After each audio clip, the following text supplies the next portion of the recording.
Gloire à Dieu. Alléluia.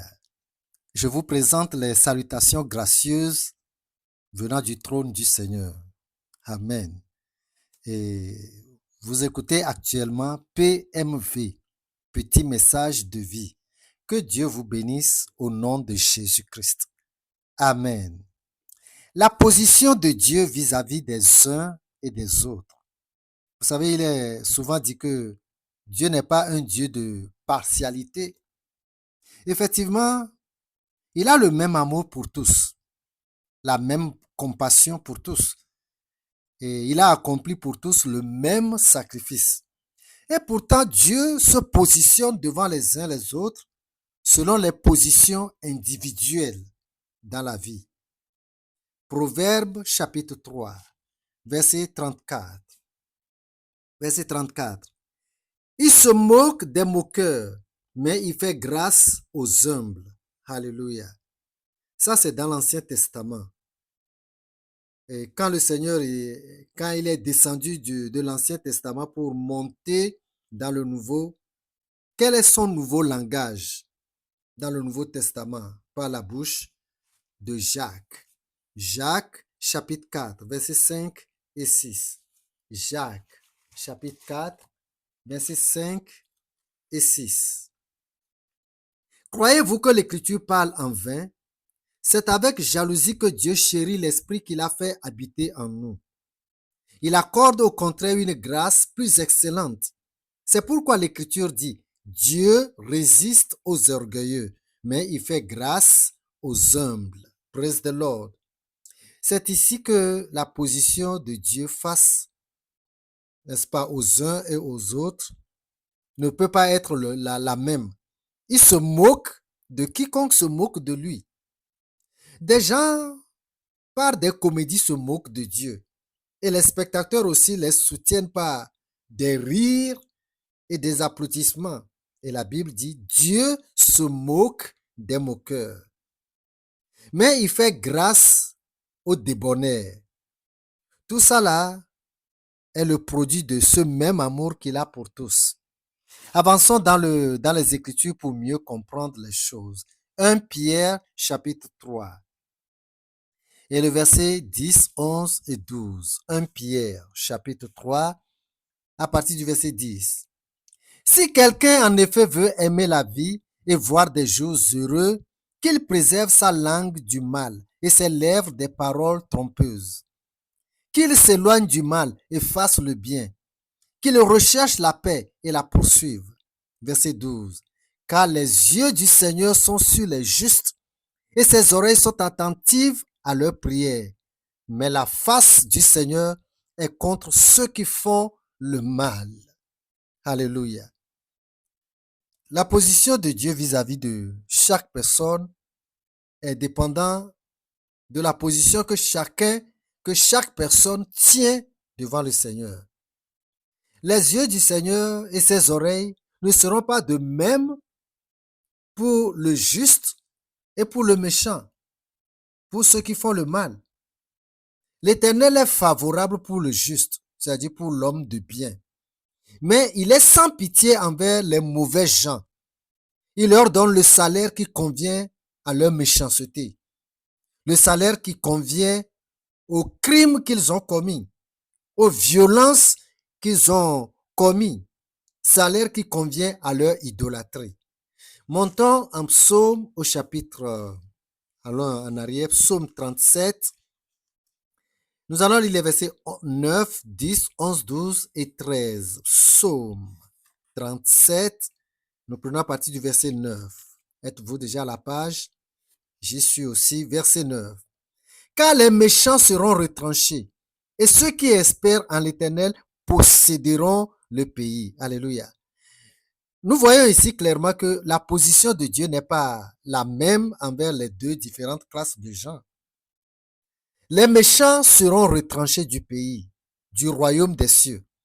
Ils seront jetés dans le tourment éternel, le lieu qui convient à leur méchanceté.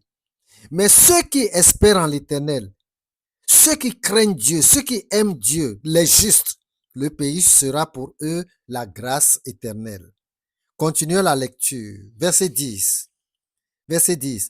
Encore un peu de temps et le méchant n'est plus. Tu regardes le lieu où il était et il a disparu. Verset 11. Les misérables possèdent le pays et ils jouissent abondamment de la paix. Alors verset 13. Verset 13. Le Seigneur se rit du méchant car il voit que son jour arrive. Praise the Lord. Que signifie son jour arrive? Le jour du méchant arrive. C'est-à-dire le jugement, le jour de son jugement arrive. Dieu va lui faire répondre de ses actes, même toutes les actes, celles-là qu'il a oubliées. Dieu aime tout le monde d'un même amour, mais il est très sévère dans son jugement contre le pécheur qui refuse de revenir de ses péchés. Psaume 50. Psaume 50, versets 16, 17, 18, 19, 20, 21, 22. Psaume, chapitre 50, verset à partir de 16. Et Dieu dit au méchant, le pécheur, c'est lui que Dieu appelle le méchant. Je reprends. Et Dieu dit au méchant, quoi donc? Tu énumères mes lois et tu as mon alliance à la bouche. Toi qui hais les avis et qui jettes mes paroles derrière toi. Si tu vois un voleur, tu te plais avec lui et ta part est avec les adultères. Tu livres ta bouche au mal et ta langue est un tissu de tromperie. Tu t'assieds et tu parles contre ton frère. Tu diffames le fils de ta mère. Voilà ce que tu as fait. Et je me suis tué. Tu t'es imaginé que je te ressemblais, mais je vais te reprendre et tout mettre sous tes yeux. Verset 22. Prenez-y donc garde, vous qui oubliez Dieu, de peur que je ne déchire sans que personne délivre. Gloire à Dieu. Voyez-vous comment sera très sévère Dieu dans son procès et dans sa rétribution pour le méchant, le pécheur, quand l'Éternel se lèvera en fin de compte pour se prononcer dans les affaires du pécheur endurci. L'Éternel Dieu dit, je vais le déchirer sans que personne délivre. C'est-à-dire qu'il va déchirer irréparablement le pécheur. Quand Dieu va rassembler un à un, tous les péchés du méchant pour les étaler devant lui, connaissez-vous le résultat? Suivez-moi. Écoutez attentivement et qu'aucune phrase ne vous échappe. Le jugement impossible à amoindrir. Le jugement impossible à adoucir. Une fois qu'il est prononcé. Luc chapitre 16, verset 26. Luc chapitre 16, verset 26. D'ailleurs, il y a entre nous et vous un grand abîme, afin que ceux qui voudraient passer d'ici vers vous ou de là vers nous ne puissent le faire. Oh, alléluia. C'est vraiment grave. Parce qu'une fois jeté en affaire, aucune prière de l'homme ne pourra aller en enfer pour quoi que ce soit. Aucun chant de louange ne pourra atteindre l'enfer pour quoi que ce soit. Aucune veillée funèbre ne pourra pas agir sur l'enfer.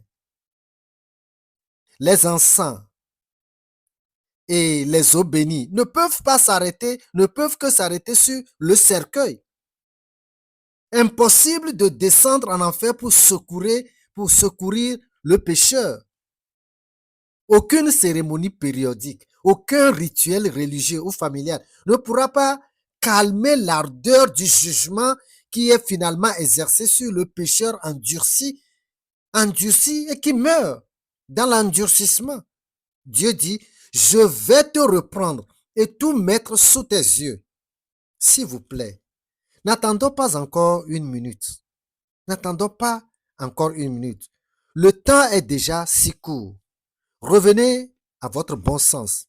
Repentez-vous. Maintenant, n'est-ce pas, que nous sommes dans la dernière période de la grâce de Dieu. Repentez-vous.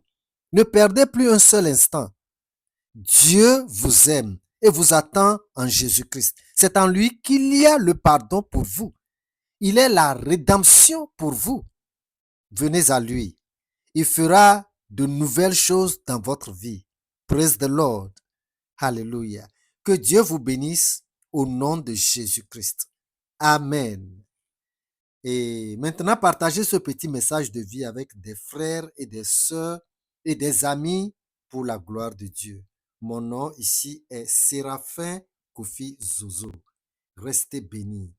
Amen.